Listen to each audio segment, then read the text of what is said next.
Hi, this is Vizi Pro 3 channel. In today's video, I will show you how to see deleted voice recording on Xiaomi phone. Before you get started, don't forget to subscribe and turn on the notification to keep you updated about this channel. So let's go. Have you ever encountered the issue of losing some valuable audio files on Xiaomi phone due to accident deletion or other reasons? It can be pretty frustrating thing if the deleted audios contain some important recording. So how to do it if you want to find that deleted voice recording and maybe you want to recover the voice recording. It's so simple.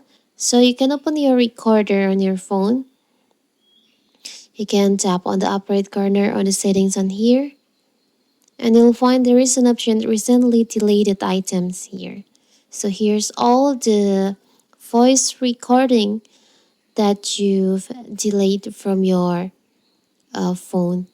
And these deleted items can be restored in the trash for up to 30 days. If you want to recover, you can just tap and hold on the voice recording, and there is an option restore. You can just tap on that. So now you can use that voice recording again. It's so simple, right? So that is how to find deleted voice recordings on Xiaomi phone. Don't forget to like and subscribe and turn on the notification to keep you updated about this channel. Thank you and see you.